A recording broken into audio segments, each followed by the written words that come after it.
Yep. All right. At number 12, the Titans select Austin Johnson, 6'4" nose tackle from Penn State. Chris, what do you think about this pick from the Titans? Well, yeah, John. Austin Johnson, he's very good size, and he moves pretty well for his size. He's pretty good at the point of attack, and he's good with run defense. He's kind of a project pick, though. He struggles with his pad level, and he doesn't really use his hands as much as he should, and in the ways he should. He's scheme versatile, and I said he should go in the second and third.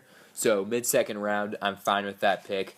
And Tennessee, they didn't really have too many issues on their defensive line, but I think it's still a decent pick by them. So up next, from the Raiders at the very next pick, Jihad Ward, 6'5", 297 pounds from Illinois, defensive end. What about this one, Chris? Yeah, Jihad Ward, I thought the Raiders here, middle linebacker would be a better place to address. I really like their pick of Carl Joseph in the first round, but this is also a pretty good pick. Ward, I think, more so a third-round pick, but he's being drafted for his upside. He is room for more muscle, so he'll be able to put more muscle on his frame, and he has pretty good quickness down the defensive line. He's good closing burst, so he'll be able to track down running backs if they try to cut outside or inside or away from him, and he's scheme versatile.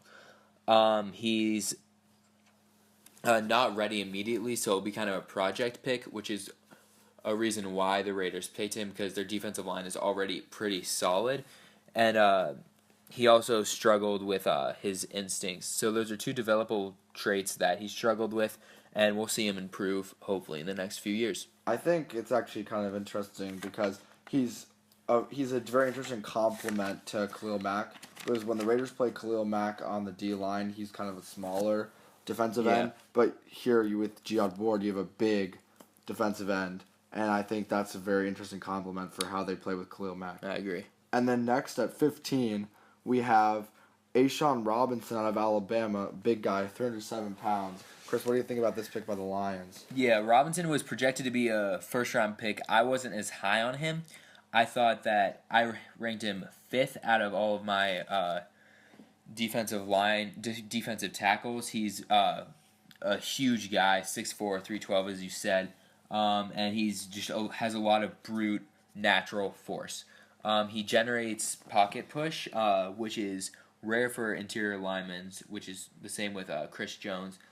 But he also struggles. He's not exactly versatile. He doesn't have a great initial move, and he isn't. He gets too high off of the immediate snap.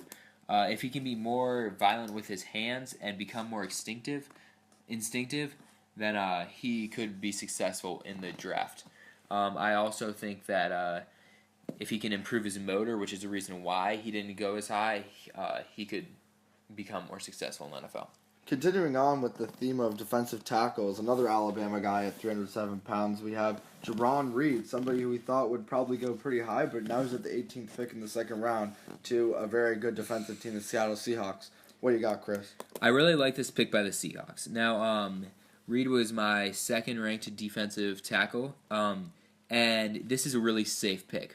Reed won't have the upside as a guy like Sheldon Rankins, Chris Jones, or even Robert Nkemdiche has, but he's a very safe pick. He's not going to be a bust.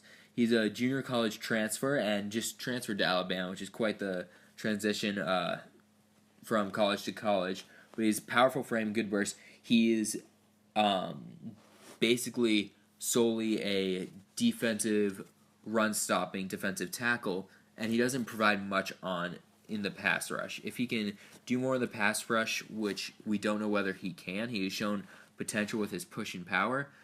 He could become a very versatile and Pro Bowl defensive tackle, but at this point it looks like that he's just going to be a very good starter in his career.